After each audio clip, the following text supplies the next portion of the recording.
નમસ્કાર. આજના virtual classroom training સેશનમાં આપનું હાર્દિક સ્વાગત છે. હું એચ.એન. ભાવસાર આઈટીઆઈમાં ચાલતા ટ્રેડ સર્વેયરના લેસન સર્વેયરમાં વપરાતા સાધનોનો ઉપયોગ વિશે હું તમને તાલીમસહ માર્ગદર્શન આપીશ. સર્વેયરમાં વપરાતા સાધનોનો ઉપયોગ આપણે જોઈએ છે કે સર્વેયરની અંદર આ જે સ્લાઇડમાં દર્શાવે છે પ્રમાણે સાધનો જે મોડલ ઇન્સ્ટ્રુમેન્ટ બતાવ્યા છે. હવે આમાં સર્વેયરની અંદર આડા માપ લેવા માટે એટલે કે રેખીય માપ લેવા માટે ઇન્સ્ટ્રુમેન્ટ વપરાય છે. હવે રેખીય માપ કેવી રીતે લેવા? માપન જેમાં આડા અથવા ઊભા બે પોઈન્ટ વચ્ચેનું અંતર માપવામાં આવે છે તેને રેખીય માપ કહેવામાં આવે છે. રેખીય માપ માટેના સાધનો. હવે રેખીય માપની અંદર આપણે જોઈએ તો એક તો પેડોમીટર, પેસિંગ જે જૂની એજમાં વપરાતા હતા, બરાબર, પેસોમીટર, ટેપ, પેરામ્બ્યુલેટર, ઓડોમીટર, ચેન. આ બધા ઇન્સ્ટ્રુમેન્ટ આપણે થોડા ઊંડાણપૂર્વક આગળની સ્લાઇડોમાં જોઈશું. હવે પેસિંગ ક્યાં વપરાય? પેસિંગ એટલે આપણે ડગલાથી જે માપીએ એને પેસિંગ કહેવાય. હવે એની વ્યાખ્યામાં આપણે જોઈએ તો રફ અને ઝડપી અંતર માપવા માટે પેસિંગ દ્વારા અંતર માપવામાં આવે છે. એટલે કે પગલાઓની સંખ્યા ગણતરી કરીને એક બિંદુથી બીજા બિંદુ સુધીનું માપ લઈ શકાય તેના માટે સ્પેસિંગ હોય છે. હવે પેસિંગની અંદર આપણે જોઈએ તો એનું માપ કેવી રીતે માપવામાં આવે? માણસમાં ચાલવાનું માપ 2.5 ફૂટ અથવા 80 સેન્ટીમીટર માનવામાં આવે છે.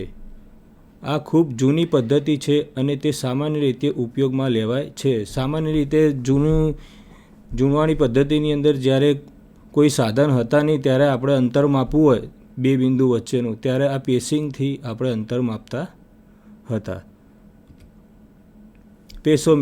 પેસોમીટર ક્યાં યુઝ થાય છે અને તેનો ઉપયોગ કેવો છે એ હું તમને સમજાવું. પેસોમીટર એ કાળા ઘડિયાળ જેવું નાનું સાધન છે. એક કાળા ઘડિયાળ જેવું નાનું સાધન જ છે જેને ખિસ્સામાં રાખવામાં આવે છે અથવા પગ સાથે લગાડવામાં આવે છે. ખિસ્સામાં રાખો ક્યાં તો પગ સાથે લગાવો અને તમે ડગલા ચાલો એટલે એની મીટરની અંદર મપાઈ જાય છે. ત્યારબાદ બે બિંદુઓ વચ્ચે ચાલવામાં આવે છે. પેસોમીટર પગલાંની સંખ્યાઓ નોંધે છે. જેટલા તમે પગલાં ચાલો તેટલા પગલાં એની અંદર મપાય છે. પેડોમીટર એ પેસોમીટર જેવું જ સાધન છે જેમાં વ્યક્તિના પગલાંની લંબાઈ ગોઠવાથી તે સીધું જ અંતર દર્શાવે છે.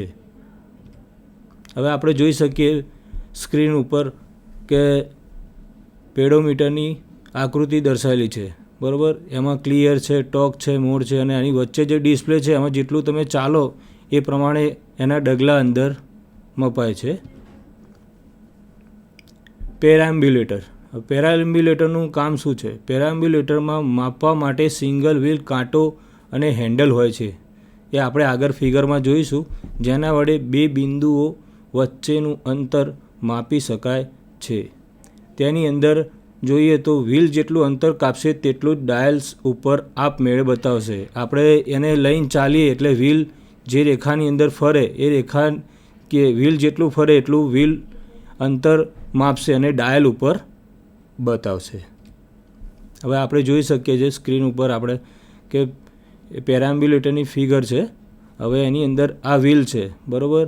વ્હીલ આ અહીંયા આ હેન્ડલ છે. હેન્ડલથી પકડીને જે રેખા ઉપર આપણે ચાલીએ એનું રેખીય અંતર અહીંયા ગેજ બતાવેલું એની ઉપર આપણને બતાવશે. હવે આપણે જોઈએ ઓડોમીટરનો ઉપયોગ શું છે? ઓડોમીટરને વ્હીલ સાથે લગાડવામાં આવે છે. ત્યારબાદ તે રેખાની લંબાઈ માપી હોય તે રેખા પર વ્હીલને ફેરવવામાં આવે છે. હવે જે રેખાનું માપ લેવાનું હોય એ રેખા ઉપર વ્હીલને ફેરવીએ એ રેખાનું માપ આપણને મળશે. ઓડોમીટર વ્હીલે કરેલા પરિભ્રમણોની સંખ્યા માપે છે. જેટલું વ્હીલ ફરશે એના પરિઘ પ્રમાણે આપણને ગુણાકાર કરતાં તે અંતર આપણને બતાવશે. હવે આપણે નેક્સ્ટ જોઈએ તો ચેનિંગ માટેના સાધનો. ચેનિંગ માટે જરૂરી સાધનો નીચે મુજબ છે. પહેલું છે ચેન, બીજું છે ટેપ, ત્રીજું છે તીર એટલે કે એરો, પછી ખૂંટીઓ એટલે કે પેગ, આરેખંડન એટલે કે રેન્જિંગ રોડ. આ બધા સાધનો આપણે ડીપમાં આગળ જોઈશું. છઠ્ઠું છે ઓફસેટ દંડ એટલે કે એને કહેવાય ઇંગ્લિશમાં ઓફસેટ રોડ્સ. સાતમું છે પ્લાસ્ટર્ડ લેથ એન્ડ વાઇટ્સ એટલે કે ચૂનો ને એ જે આવે એની અંદર બતાવેલું છે. આઠમું પ્લમ બોબ. હવે સર્વેક્ષણોમાં આપણે પહેલો ટોપિક જોયું કે સર્વેક્ષણમાં ચેનિંગની અંદર આપણે કઈ ચેનો વપરાય, બરાબર. સર્વેક્ષણ માટે વપરાતી સાંકળોના પ્રકાર નીચે મુજબ છે. જોઈએ આ બધી ચેનો છે એ મેટ્રિક ચેન છે, પછી બીજી છે ગુન્ટરની ચેન, ત્રીજી છે ઇજનેરની ચેન એટલે કે એન્જિનિયર્સ ચેન, બીજી છે રેવન્યુ ચેન એટલે કે રેવન્યુ ચેન કહે છે, અને સ્ટીલ બેન્ડ. હવે મેટ્રિક ચેનનો આપણે જોઈશું ડીપમાં. મેટ્રિક ચેનનો ઉપયોગ અને તેનું માપ, તેની લંબાઈ કેટલા મીટરની આવતી હોય એ આપણે જોઈએ. ભારતમાં મેટ્રિક પદ્ધતિ અમલમાં આવી પછી મેટ્રિક ચેન વધુ વપરાય છે. એટલે કે પહેલાં આપણે જોયું કે અંતર માપવું હોય તો પેસિંગ દ્વારા ને એથી એટલે કે ડગલાથી માપતા હતા જૂનવાણી પદ્ધતિમાં. એ પછી મેટ્રિક ચેન ને ચેનો ને સ્ટીલ ટેપ ને બધું આવ્યું એટલે કે મેટ્રિક ચેન છે એ કેટલા મીટરની આવે. મેટ્રિક ચેનો અલગ અલગ 5 મીટર, 10 મીટર, 20 મીટર અને 30 મીટરની લંબાઈની હોય છે. હવે આપણે સર્વે કરવાનો હોય વિસ્તારનો એટલે કે લંબાઈમાં વધારે હોય. હવે એ વિસ્તારોની અંદર આપણે નાની ટેપ એટલે કે 5 મીટરની 10 મીટરની ટેપથી માપીએ તો એ અંતર ઓછું વધારે હોય તો મહેનત વધારે કરવી પડે. એટલે એના માટે આપણે સર્વેક્ષણમાં 20 મીટર અને 30 મીટરની ચેન વધુ વપરાય. એટલે કે લંબાઈ વધારે મપાય એટલું વધારે ઓછી મહેનત પડે. હવે આપણે ફિગરની અંદર જોઈશું કે આ ઉપર જે દર્શાવી છે 5 મીટરની ટેપ છે ચેન છે, બીજી છે 20 મીટરની ચેન અને ત્રીજી દર્શાવી છે નીચે એ 30 મીટરની ચેન છે, બરાબર. હવે આની અંદર આ બધી ટેલી દર્શાવી છે. એક જે પોઇન્ટર દર્શાવું છું 2, 3, 4, બરાબર. એ ટેલી વચ્ચેનું અંતર છે 1 મીટરનું અંતર દર્શાવેલું છે, એ 5 મીટરની અંદર, બરાબર. હવે એની અંદર 3 mmની ભૂલ હોય, 5 મીટર માપી એમાં 3 mmની ભૂલ હોય એટલે ±3 mm ચાલતું હોય છે. બીજી છે 20 મીટરની ટેપ. હવે 20 મીટરની ટેપની અંદર આપણે આ જે દર્શાવી છે, બરાબર, brass ring at each every metre. હવે બ્રાસની રિંગ હોય ને એ દર 1 મીટરે અંદર આવેલી હોય છે. આપણે દર્શાવેલી છે ટેલી છે, બરાબર. બ્રાસ રિંગ છે અને આ ટેલી છે. હવે ટેલી એ છે એ દર 5 મીટરે દર્શાવેલી હોય છે. એટલે આની અંદર ટેલીનું માપ દર્શાવે છે બિટવીન એક ટેલી 5 મીટરનું માપ એટલે 5 ચોક ને 20 મીટર ટોટલ ચેનનું માપ થાય છે. અને ±5 mmની ભૂલ હોય તો 20 મીટરની ચેનમાં ચાલતી હોય છે. આ જે દર્શાવી છે આની અંદર આપણે બ્રાસની રિંગ છે એ એવરી મીટરે હોય છે અને ટેલી એ ઇચ 5 મીટર એટલે કે દરેક 5 મીટરે એક ટેલી હોય છે. આ છે 30 મીટરની ચેન, બરાબર. Metric chain 30 metre. 30 મીટરની અંદર 5 mmની ભૂલ હોય તો ત્યાં સુધી ચાલતી હોય છે. હવે આપણે જોઈએ તો બ્રાસ રિંગ કેટલા મીટરે મૂકેલી. બ્રાસ રિંગ 30 મીટરની ચેનની અંદર ઉપર દર્શાવ્યા મુજબ 1 મીટર જ હોય છે, બરાબર. દર 1 મીટરે એક બ્રાસની રિંગ મૂકેલી હોય છે અને દર 5 મીટરે એક ટેલી હોય છે. એટલે 5 મીટરે ટેલી થાય એટલે 1, 2, 3, 4, 5 અને 6 એટલે 6 અંતરની અંદર 5, 6 ને 30 ટોટલ 30 મીટરના ચેનની અંદર ટોટલ કેટલી ટેલી હોય છે? 1, 2, 3, 4 ને 5 હોય છે. હવે એ પ્રમાણે આપણે જોઈએ ગુન્ટરની ચેન. ગુન્ટરની ચેન ક્યાં વપરાય છે અને તેનું માપ કેટલું હોય છે તે આપણે જોઈએ. તેને સર્વેયર ચેન પણ કહે છે. આ ગુન્ટરની ચેનને આપણે બીજું કહીએ તો સર્વેયર ચેન પણ કહી શકીએ છીએ. ગુન્ટરની ચેન 66 ફૂટ લાંબી અને 100 લિંકોની બનેલી હોય છે. એની લંબાઈ 66 ફૂટની હોય છે અને એની અંદર 100 લિંકો હોય છે. દરેક લિંક એટલે એક લિંક વચ્ચેનું 2 લિંક હોય એની વચ્ચેનું અંતર 0.66 ફૂટ હોય. એટલે આમ ગણીએ તો કેટલું થાય? 7.92 ઇંચ. ફૂટમાં ઇંચ કન્વર્ટ કરીએ તો 7.92 ઇંચ લાંબી હોય છે. ચેનની લંબાઈ જોઈએ તો શરૂઆતમાં 66 ફૂટ રાખવામાં આવી હતી, જેનું કારણ જમીન માપણીમાં સરળતા રહે તે હેતુસર 10 ચોરસ ચેન બરાબર 1 એકર થાય છે. આપણે જોઈએ કે ભાઈ 66 ફૂટ રાખવાનો મતલબ શું હતો. એ 66 ફૂટ રાખવાનો મતલબ એટલે છે કે આપણે નીચે માપ જોઈએ તો 10 ગુંટર ચેન બરાબર 1 ફૂરલોંગ થાય અને 80 ગુંટર ચેન બરાબર 1 માઇલ થાય છે. હવે આપણે જોઈએ ઇજનેર ચેન. ઇજનેર ચેનની લંબાઈ 100 ફૂટ લાંબી હોય અને 100 લિંકોની બનેલી હોય છે. જેટલું દરેક ફૂટે એક લિંક આપણે ગણીએ તો 100 ફૂટ બરાબર 100 લિંક આવે અંદર. દરેક લિંક ફૂટ લાંબી હોય છે. હવે આપણે જોઈએ રેવન્યુ ચેન. રેવન્યુ ચેન ક્યાં વપરાય છે અને કેટલી લાંબી હોય તે જોઈએ.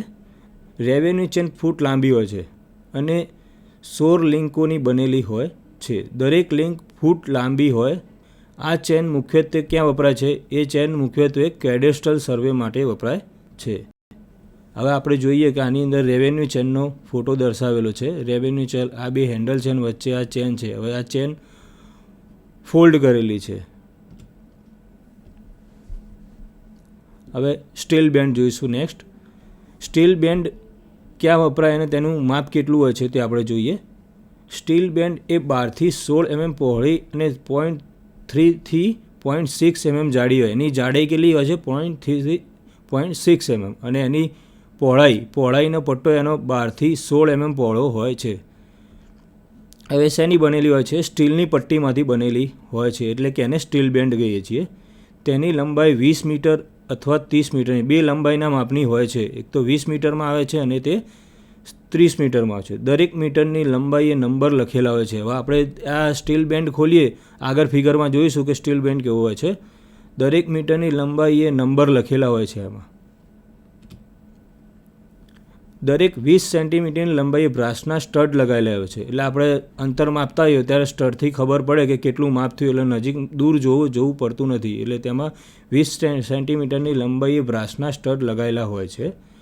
હવે પ્રથમ લિંક 20 સેન્ટીમીટર અને છેલ્લી લિંક 20 સેન્ટીમીટર અને મીમીમાં વહેંચાયેલું હોય છે. એમાં માપ જે હોય એ મીમીમાં વહેંચાયેલું હોય. જે પ્રથમ 20 સેન્ટીમીટરની લિંક અને છેલ્લી 20 સેન્ટીમીટર લિંકની અંદર માપ કેવા હોય? એમએમમાં હોય છે. આપણે જોઈ શકીએ કે સ્ટીલ બેન્ડ હાલ વપરાતો નથી, પણ તેમાં જોઈ શકીએ ફિગર કે ભાઈ સ્ટીલ બેન્ડ કેવું હોય છે. એની અંદર જે આ બેન્ડ હોય છે એ ફોલ્ડ કરીને વાળવામાં આવે છે. નેક્સ્ટ આપણે જોઈએ ટેપ અથવા માપપટ્ટીઓ. ટેપ અને માપપટ્ટીઓ ક્યાં વપરાય, એ કેટલા પ્રકારની હોય તે આપણે જોઈએ. સર્વેક્ષણમાં વપરાતી વિવિધ પ્રકારની માપપટ્ટીઓ નીચે મુજબ છે. પહેલી છે કપડાની માપપટ્ટી, મેટાલિક માપપટ્ટી, સ્ટીલની માપપટ્ટી, ઇનવારની માપપટ્ટી, ફાઇબર ગ્લાસ માપપટ્ટી. આ બધી આપણે ડીપમાં આગળ જોઈશું. હવે છે કપડાની માપપટ્ટી એટલે કે ક્લોથ ઓર લિનન.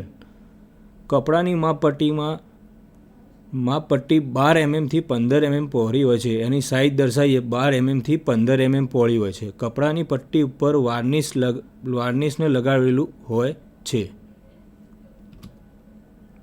હવે આ માપપટ્ટી વજનમાં હલકી હોય એટલે સર્વેક્ષણની અંદર આપણે લાંબો કોઈ એરિયા માપવો હોય ત્યારે આ ટેપ વાપરીએ તો આપણને ઇઝી રહે છે. એટલે કે વજનમાં હલકી હોય છે એટલે બહુ શ્રમ પડતો નથી.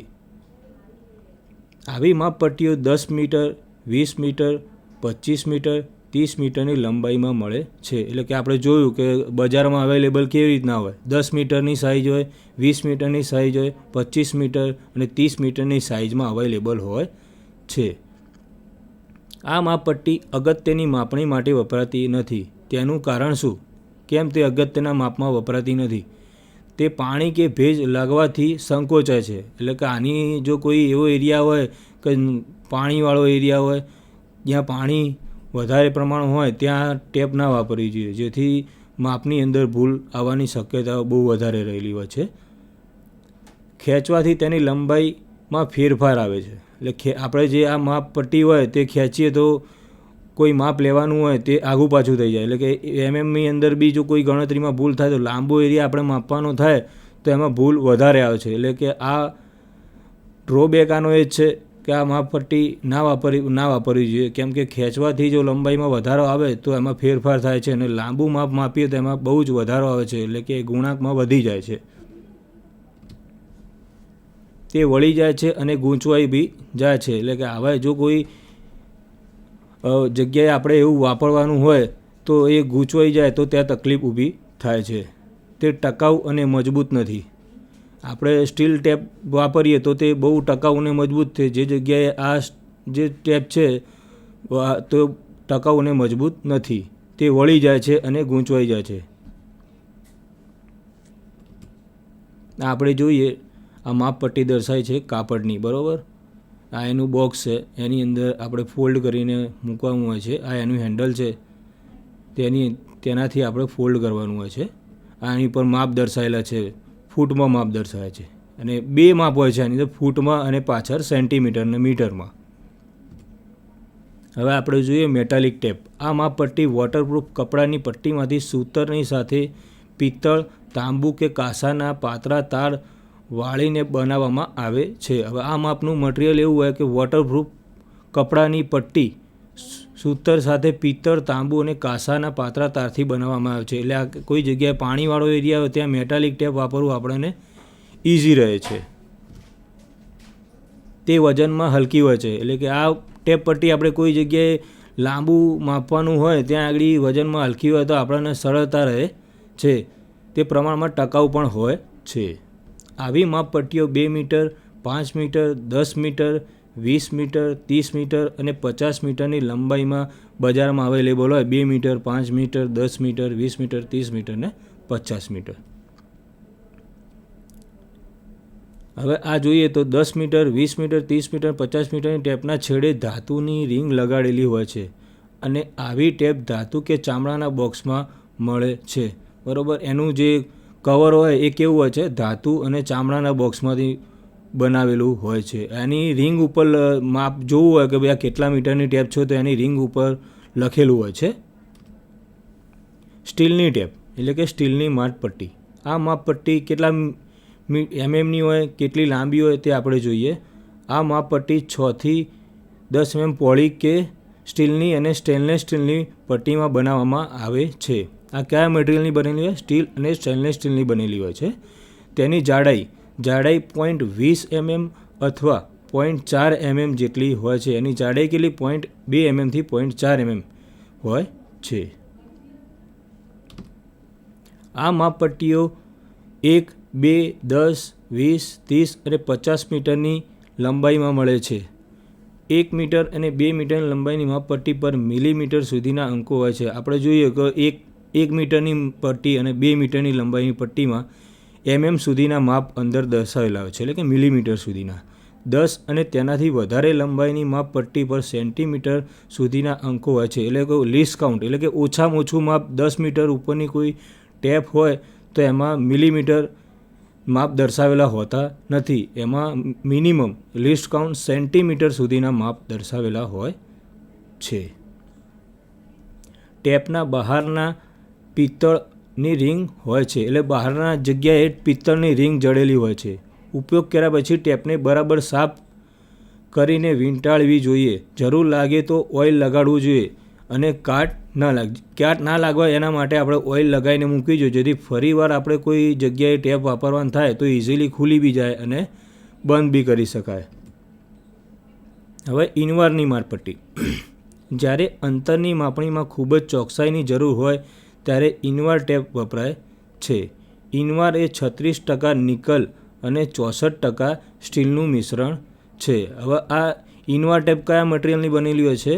36% નિકલ અને 64% સ્ટીલ મટીરિયલની બનેલી હોય છે. અને આ ઇનવાર ટેપ છે એ મોસ્ટ પ્રોબેબલી અત્યારના સમયની અંદર ઇનવાર ટેપ વધારે વપરાય, કેમ કે ચોકસાઈની જ્યાં જરૂર હોય, એટલે આપણે તો સર્વે કોઈ જગ્યાએ લાંબુ પહોળું માપવાનું હોય ત્યારે બહુ ચોકસાઈની જરૂર હોય છે, કેમ કે 30 મીટરની ટેપ હોય ત્યાં આગળ જ્યારે માપવાનું થાય ત્યારે લાંબો એરિયા, કિલોમીટરના એરિયામાં માપવાનું હોય ત્યારે આ ઇનવારની ટેપથી માપીએ તો ચોકસાઈ વધારે રહે છે. તેનો ઉષ્મીય પ્રસરણાંક એટલે કે કોએફિશિયન્ટ ઓફ થર્મલ એક્સપાન્શન ઘણો જ ઓછો છે, જેથી તાપમાનની વધઘટ તેની લંબાઈ ઉપર ખાસ અસર થતી નથી. હવે કોઈ જગ્યાએ આપણે એવું ગરમી વધારે હોય, ટેકરાવાળા જગ્યાએ હોય ત્યાં આગળ ગરમીનું પ્રમાણ પારો વધારે હોય ત્યારે આ ટેપ વાપરીએ તો એમાં તાપમાનની વધઘટની કોઈ અસર થતી નથી, એટલે કે એના માપમાં કોઈ ચેન્જીસ આવતો નથી, તેથી એની ચોકસાઈ પણ સારી રહે છે. આવી માપપટ્ટીઓ 6 mm પહોળી અને 100 મીટરની લંબાઈમાં મળે છે. આપણે બજારમાં જોઈએ તો એની માપ પ્રમાણે 20 મીટર, 30 મીટર અને 100 મીટરની લંબાઈમાં મળે છે. એની પહોળાઈ હોય છે 6 mm. Fibre glass માપપટ્ટી. આ માપપટ્ટી કપડાની માપપટ્ટીઓ જેવી જ છે, પરંતુ તે ફાઇબર ગ્લાસની બનેલી હોય છે. આ માપપટ્ટીઓ મજબૂત અને ટકાઉ હોય છે. હવે જે આપણે આગળ જોયું કાપડની માપપટ્ટી જે પાણીમાં નથી વપરાતી, આ ફાઇબર ગ્લાસ માપપટ્ટી એટલે ફાઇબરની હોય, ફાઇબરને પાણીમાં કંઈ થતું નથી. એટલે આ જે જગ્યાએ ભેજવાળું પ્રમાણ વધારે હોય આ તે જગ્યા હોય તો ફાઇબર ગ્લાસની ટેપ હોય તે વાપરવી જોઈએ. તે લચીલી એટલે કે ફ્લેક્સિબલ અને વિદ્યુતની અવાહક હોય છે. જ્યાં આગળ કોઈ એવો એરિયા હોય જ્યાં વાયરોનું પ્રમાણ વધારે હોય અને ત્યાં ઇન્સ્ટ્રુમેન્ટ અડી જતું હોય તેવી જગ્યાએ આ ટેપ વાપરીએ તો આપણને વિદ્યુતનું અવાહક હોય છે, એટલે ત્યાં આગળ સલામતી જળવાઈ રહે છે. તેના પર ભેજ કે તાપમાનના ફેરફારની અસર પણ થતી નથી. હવે જોઈએ આપણે તીર ક્યાં વપરાય છે અને એનું માપ શું હોય છે. એરો સારી જાતના પોલાદના વાયરથી બનાવવામાં આવે છે. હવે કયા મટીરિયલનું? પોલાદના મટીરિયલનું બનેલું હોય છે, જેના વાયરનો વ્યાસ 4 mm અને એરોની આખી લંબાઈ 400 mm હોય છે, એટલે કે 40 સેન્ટીમીટર. વાયરનો નીચેનો છેડો અણીવાર હોય છે. આપણે ફિગરની અંદર અહીંયા જોઈ શકીએ છીએ કે વાયરનો જે છેડો છે એ અણીવાર હોય છે, બરાબર. એરોની ઉપર આપણે જોઈએ તો શું લગાડેલું છે? એરોને કાળું એનેમલ લગાડેલું છે. કાટ-બાટ લાગવાનું કોઈ શક્યતા રહેતી નથી, બરાબર. આમાં આપણે માપ પ્રમાણે જોઈએ ફિગરની અંદર તો એની લંબાઈ કેટલી હોય છે? 400 mm, ±5 mmની ભૂલ હોય તો ચાલતી હોય છે. હવે એ 4 mm ડાયા વાયર બ્લેક એનેમલથી બનેલું હોય છે. આનો જે થિકનેસ છે વાયરની એ 4 mm છે અને એનું ગોળાઈ છે, એનો વ્યાસ એ 50 mm નો રાખવામાં આવેલો હોય છે. હવે ખૂંટીઓ ક્યાં હોય? ખૂંટીઓને આપણે કહીએ પેક કહેવાય છે. સર્વેક્ષણ સ્થાનો, સર્વે સ્ટેશનો કે સર્વે રેખાના અંતિમ સ્થાનો જમીન ઉપર દર્શાવવા માટે લાકડાની ખૂંટીઓ વપરાય છે. હવે આ ક્યાં વપરાય છે? જ્યાં સર્વેક્ષણ રેખાની અંતિમ સ્થાનો હોય ત્યાં આગળ ખૂંટીઓ મારવામાં આવે છે, એટલે ખબર પડે કે ભાઈ સ્ટેશન કયું છે અને તેની અંતિમ સ્ટેશન કયું છે, આની ઉપરથી ખબર પડી જાય. આવી ખૂંટીઓ મજબૂત લાકડામાંથી બનાવવામાં છે. એનું મટીરિયલ લાકડાનું હોય છે. હવે એનું માપ જોઈએ. ખૂંટીઓનો આડછેદ 2.5 સેન્ટીમીટર બાય 2.5 સેન્ટીમીટર અથવા 3 સેન્ટીમીટર બાય 3 સેન્ટીમીટર. આપણે જોઈએ તો 2.5 centimetre by 2.5 centimetre, 3 centimetre by 3 સેન્ટીમીટરમાં એ અવેલેબલ હોય છે. એની લંબાઈ જોઈએ તો તે 15 સેન્ટીમીટર જેટલી હોય છે. છેડો તેનો અણીદાર હોય છે, જેથી આપણે જમીનમાં તેને સરળતાથી નાખી શકીએ. આવી ખૂંટીઓને જમીનમાં લાકડાની હથોડી વડે દાખલ કરવામાં આવે છે. ખૂંટીનું મથાળું જમીન સપાટી બહાર 4 સેન્ટીમીટર રહે તેમ રાખવામાં આવે છે. હવે હથોડી વડે તેને જમીનમાં નાખવામાં આવે છે અને એનું જે ટોપ હોય એ 4 સેન્ટીમીટર બહાર રહે એ પ્રમાણે આપણે રાખીએ, જેથી આપણે સ્ટેશન પોઈન્ટ ખોળવાઈ ના જાય અને સર્વેની અંદર ભૂલ થાય નહીં. આ ફિગરમાં આપણે જોઈ શકીએ માપ દર્શાવેલું છે. આ ઉપરનું ટોપ વ્યૂ દર્શાવ્યું છે અને આ એનું સામેનો વ્યૂ દર્શાવ્યો છે. આ છે 15 સેન્ટીમીટર લંબાઈ અને આ એનું ટોપ વ્યૂની અંદર માપ દર્શાવ્યું છે 2.5 સેન્ટીમીટર ક્યાં તો 3 સેન્ટીમીટર અને બાજુનું માપ 2.5 સેન્ટીમીટર ક્યાં તો 3 સેન્ટીમીટર. આરેખન એટલે કે રેન્જિંગ રોડ. દૂરથી સ્ટેશનોના સ્થાનો જોઈ શકાય તે માટે સ્ટેશન ઉપર આરેખન દંડ ખોડવામાં આવે છે. આરેખન દંડની લંબાઈ 2 મીટર અથવા 3 મીટર હોય છે. તેનો વ્યાસ 3 સેન્ટીમીટર હોય છે. અહીંયા આપણે જોઈએ કે આરેખન દંડની લંબાઈ 2-3 મીટરની અંદર હોય છે, તેનો વ્યાસ 3 સેન્ટીમીટર હોય છે. તે કેવા મટીરિયલનું બનેલું હોય છે? તે લાકડાનો કે વાંસનો બનેલો હોય છે. દંડના નીચેના છેડે 15 સેન્ટીમીટર લંબાઈનો અણીદાર લોખંડનો શૂ બેસાડેલો હોય છે, જેથી જમીનમાં સહેલાઈથી ઘૂસાડી શકાય. હવે રેન્જિંગ રોડને આપણે જમીનમાં ઘૂસાડવા માટે નીચે એક શૂ લગાડેલો લોખંડનો, જેથી જમીનમાં ઇઝીલી ઘૂસીને એ સીધો ઊભો રહી શકે. આરેખન દંડ દૂરથી જોઈ શકાય તે માટે તેને 20 સેન્ટીમીટર લંબાઈના સફેદ અને કાળા અથવા સફેદ અને લાલ અથવા સફેદ કાળા અને લાલ રંગના પટ્ટાઓમાં રંગવામાં આવે છે. હવે દૂરથી દેખાય એના માટે જો પ્લેન હોય તો તે દૂરથી આપણને દેખાઈ શકે નહીં, તેથી તેના ઉપર સફેદ કાળા, સફેદ લાલ અથવા સફેદ કાળો અથવા લાલ રંગના પટ્ટામાં રંગવામાં આવે છે. એનું માપ 20 સેન્ટીમીટર હોય છે. દંડની ઉપર સફેદ, લાલ કે પીળા રંગનો વાવટો એટલે કે ફ્લેગ રાખવામાં આવે છે, જેથી દૂરથી આપણે જોઈ શકીએ કે ભાઈ સ્ટેશન પોઈન્ટ છે તે એમ. Offset road. ઓફસેટ રોડનો ઉપયોગ ક્યાં થાય છે અને તે કેવો હોય છે? ઓફસેટ દંડ આરેખન દંડ જેવો જ હોય છે. આગળ જોયો આરેખન દંડ એના જેવો જ હોય છે. તેની લંબાઈ 3 મીટરની હોય છે. વ્યાસ બી એનો 3 સેન્ટીમીટરનો હોય છે. તે લાકડાનો બનેલો હોય છે, એનું મટીરિયલ લાકડાનું હોય છે. નીચેનો ભાગ લોખંડનો શું બેસાડેલો હોય છે. ઉપરના છેડે ખાંચ એટલે કે નોચ કે હૂક રાખવામાં આવે છે. આ હૂકની મદદથી સાંકળને ખેંચી શકાય છે. ઓફસેટ દંડનો ઉપયોગ કાટખૂણો અનુલંબ લેવાનો છે, એટલે કે ઓફસેટ લેવાનો તેનો ઉપયોગ છે. ઓફસેટ દંડમાં આંખની ઊંચાઈએ દંડના કેન્દ્રમાંથી પસાર થતા એકબીજાને કાટખૂણો હોય એવા બે લંબચોરસ સ્લોટ દર્શાવેલા હોય. એ સ્લોટમાંથી આપણે જોઈએ તો કાટખૂણો રચતો હોય છે. આપણે ફિગરમાં જોઈએ કે એની અંદર આપણે દર્શાવ્યા તો ફિગરની અંદર ફ્લેગ દર્શાવે તો દૂરથી આપણે જોઈ શકીએ એનું માપ છે 2 થી 3 મીટર લંબાઈ. બરાબર. આ આપણે કીધું હતું કે ભાઈ વ્હાઇટ, કાળો કે લાલ રંગના જે પટ્ટા મારવાના આવે છે ઓલ્ટરનેટ. આ વચ્ચે વ્હાઇટ છે, આ ક્યાં તો કાળો ક્યાં તો લાલ રંગ હોય છે. આ 20 સેન્ટીમીટરનું માપ દર્શાવેલું છે. ડાયામીટરમાં જોઈએ તો આપણે 3 સેન્ટીમીટર છે. આ આપણે નોચ છે, નોચથી આપણે જોઈ શકીએ સામસામેનો દંડ અને ચેનથી માપી શકીએ છીએ. બ્લેક અને રેડ બેન્ડ દર્શાવ્યાની અંદર. બરાબર. આ બાદ જોઈએ તો આ રેન્જિંગ રોડની ફિગર છે અને આ ઓફસેટ રોડની ફિગર છે. સર્વેક્ષણ રેખા ઉપર કોઈ બિંદુએ કાટખૂણો રચવા માટે વપરાતા વિવિધ ઉપકરણો નીચે. આ સર્વેક્ષણમાં બીજું એક સર્વેક્ષણ છે કાટખૂણો કેવી રીતના લેવો. હવે કાટખૂણો લેવા માટે ઇન્સ્ટ્રુમેન્ટ કયા કયા છે? એક તો છે શંકુ, બરાબર, એને ક્રોસ ટાપ કહે છે. બીજું પ્રકાશીય ગુણ્યો એને ઓપ્ટિકલ સ્ક્વેર કહે છે. સમપાર્શ્વીય ગુણ્યો એટલે પ્રિઝમ સ્ક્વેર. હવે આપણે જોઈએ પહેલું શંકુ. શંકુના બી પાર્ટ છે એ કયા કયા પ્રકારના હોય છે. શંકુના પ્રકાર નીચે મુજબ છે. એક તો કે સાદો શંકુ એટલે કે સિમ્પલ ક્રોસ ટાપ, ખુલ્લો શંકુ એટલે કે ઓપન ક્રોસ ટાપ, ફ્રેન્ચ શંકુ એટલે કે ફ્રેન્ચ ક્રોસ ટાપ અને સમાયોજન શંકુ એને કહે છે એડજસ્ટેબલ ક્રોસ સ્ટાપ. એવા આપણે જોયું સાદો શંકુની ફિગર, તેનું માપ શું હોય છે અને કેવી રીતે વપરાતો હોય છે. તેમાં 15 સેન્ટીમીટર બાય 15 સેન્ટીમીટર ચોરસ માપની 4 સેન્ટીમીટર લાકડાની તકતી હોય છે. એ આપણે આગળ ફિગરમાં જોઈએ. તકતીના ઉપરના ભાગે એકબીજાને કાટખૂણે 2 સ્લીટ એટલે કે ફાટ હોય છે.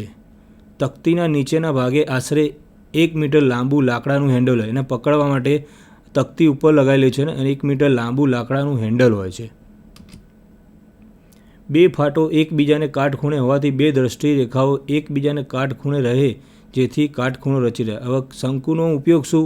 કાટખૂણો રચવા માટેનો. હવે એની ઉપર 2 ફાટ હોય. હવે 2 ફાટ 2 દ્રષ્ટિ રેખા એકબીજાને કાટખૂણે છેદે અને જે 2 વચ્ચે પોઈન્ટ મળે ત્યાં કાટખૂણો રચાય છે. આપણે ફિગરમાં જોઈ રહ્યા સાદો શંકુ એટલે કે સિમ્પલ ક્રોસ ટાપ. આ 2 સ્લીટ છે એકબીજાને કાટખૂણે રચે. બરાબર. આ લાકડાની એક તકતી છે અને આ નીચે આખું હેન્ડલ છે 2 મીટર લાંબુ અને નીચે શું છે જેથી આપણે જે જગ્યાએ કાટખૂણો રચવાનો હોય ત્યાં આગળ જમીનમાં ખોસવામાં આવે છે. હવે બીજો ટાઈપ છે એનો ખુલ્લો શંકુ એટલે કે ઓપન ક્રોસ સ્ટાફ. સામસામેની જે ફાટ હોય એની જોડ એક દ્રષ્ટિ રેખા રચે છે. 2 દ્રષ્ટિ રેખા એકબીજાને કાટખૂણે છેદે છે. આમાં જોઈ શકીએ એની ફિગર છે. બરાબર. આ 2 સ્લીટ છે. આ બધી સ્લીટો છે. આ સાઇટિંગ વેન છે. સામેથી જો આ અંદર જે બતાવી એ સાઇટિંગ વેન છે. આ એનો હેડ છે. આ આખો જે ઉપરનો જે 4 સ્લીટને ભેગો કરીને જે વુડન સ્ટેન્ડ ઉપર લગાવવામાં આવ્યો છે એ આપણે હેડ છે. બીજો છે વુડન સ્ટેન્ડ એટલે કે આ સ્ટાફનું સ્ટેન્ડ છે. આમાં સામેથી જોશો એટલે વચ્ચે અહીંયા 90 એંગલ રચાય એટલે આપણને કાટખૂણો મળી રહેતો હોય છે. ફ્રેન્ચ ક્રોસ સ્ટાફ એટલે કે ફ્રેન્ચ શંકુ. તે પિત્તળના અષ્ટકોણીય નળાકારમાંથી બનેલો હોય છે. આનું મટીરિયલ કેવું છે, પિત્તળનું હોય છે અને તે કેવો પ્રકારનો હોય છે, અષ્ટકોણીય નળાકારમાંથી બનેલો હોય છે. નળાકારની લંબાઈ 15 સેન્ટીમીટર હોય છે. હવે એની લંબાઈ જોઈએ તો 15 સેન્ટીમીટર છે, એ આપણે ફિગરમાં આપણે બતાવીશું. શંકુની વારાફરતી એક બાજુમાં ફાટ અને એક બાજુમાં બારી રાખવામાં આવેલી હોય છે. આપણે ફિગરમાં જોઈએ કે એમાં આકાર જે આગળ બતાવ્યો એ પ્રમાણે બતાવ્યો છે. આમાં વિન્ડો છે, આ સ્લીટ છે, બરાબર. સામે વિન્ડો હોય અને સ્લીટ હોય. આમાં જોવાથી વચ્ચે અંદર દેખાય કે ભાઈ અંદર કાટખૂણો રચાઈ જાય તો બે સામે આવી જતું હોય છે. ઓક્ટાગોનલ બ્રાસ ટ્યુબ છે, ઓક્ટાગોનલ. બારીમાં ધાતુનો પાતળો તાર રાખવામાં આવે છે. આ શંકુથી 45 અને 90નો ખૂણો રચી શકાય છે. આગળ જે બતાવે છે શંકુ ઓપન અને સિમ્પલ, એની અંદર 45નો ખૂણો રચી શકાતો નથી. આની અંદર એક બેનિફિટ એ રહે છે કે આમાં 45નો અને 90નો બંને ખૂણો આપણે રચી શકીએ છીએ. એડજસ્ટેબલ ક્રોસટાપ. આ એડજસ્ટેબલ ક્રોસટાપ છે.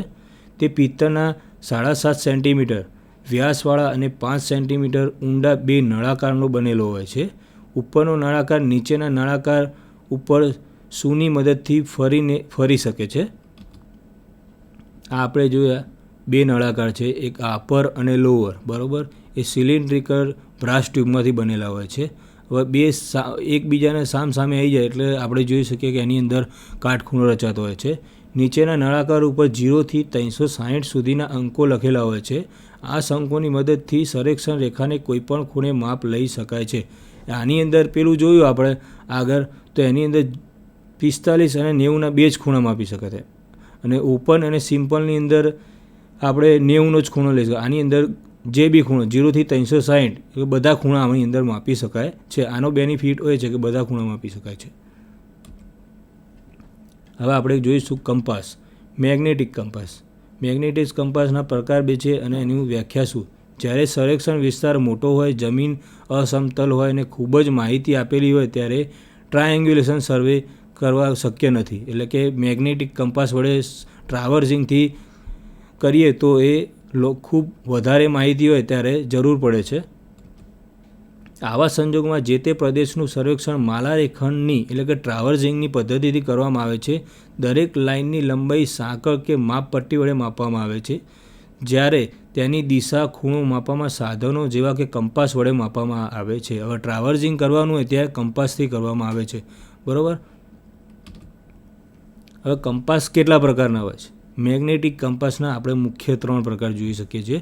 દ્વિપાર્શ્વીય કંપાસ એટલે કે એને પ્રિઝમેટિક કંપાસ કહે છે, સર્વેક્ષક કંપાસ એટલે કે સર્વેયર કંપાસ કહે છે અને ટ્રાન્ઝિટ કંપાસ એટલે કે ટ્રાન્ઝિટ કંપાસ કહે છે. આપણે જોઈ શકીએ ત્રિપાર્શ્વીય કંપાસ. ત્રિપાર્શ્વીય કંપાસને આપણે ફિગર શું જોઈ શકીએ છીએ. ત્રિપાર્શ્વીય કંપાસમાં આપણે જોઈએ તો આ બધા અલગ અલગ પાર્ટ છે, 21 પાર્ટ છે આના, અને એમાં નંબર દર્શાવેલા છે. નંબર પ્રમાણે આપણે સામે ઇન્સ્ટ્રુમેન્ટના જે સાધનનું માપ છે એ દર્શાવ્યું છે. હવે 1 નંબરમાં જોઈએ તો આપણે કંપાસ બોક્સ છે, 2 નંબરમાં આપણે પીવોટ છે, 3 નંબર જોઈએ તો આપણે નીડલ છે. આપણે 3 નંબર અહીંયા જોઈ શકીએ કે નીડલ છે, બરાબર.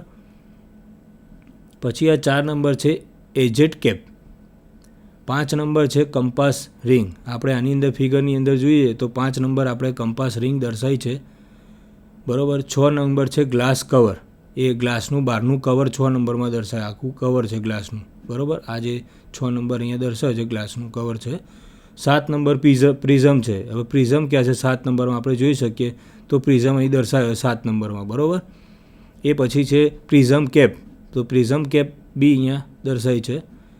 આઈ વેન 10મા નંબર છે હિન સનગ્લાસ અહીં દર્શાવેલ છે. ફોકસિંગ સ્ટડ ફોર પ્રિઝમ, હિન strap, object vane, horse hair, adjustable mirror, breakup pin એટલે કે knob, spring brake, lifting pin, lifting lever, રાઇડરનો સોકેટ. આ બધાના અલગ અલગ યુઝ હોય છે કે ક્યારે શું વાપરવું એને. અને આપણે ફિગર આપણે જોઈ છે પ્રિઝમેટિક કંપાસની ફિગર છે. હવે આપણે જોઈએ કે અત્યારે હાલની કન્ડિશનની અંદર મોડર્ન ટેકનિક ઇન્સ્ટ્રુમેન્ટ વપરાય છે. હવે મોડર્ન ટેકનિક ઇન્સ્ટ્રુમેન્ટ એ કેવા હોય એ આપણે આગળ જોઈશું, અને કેટલા પ્રકારમાં અલગ અલગ આવે છે. એ EDM. હવે આની અંદરથી આપણે મશીનથી સીધું જ આપણે ઇન્સ્ટ્રુમેન્ટથી જ લંબાઈ, કાટખૂણો બધું જ આની અંદર માપાતું હોય છે. હવે ટેક્યોમીટર, લેવલ મશીન, થિયોડોલાઇટ ને ટોટલ સ્ટેશન. હવે આપણે જોઈએ EDM.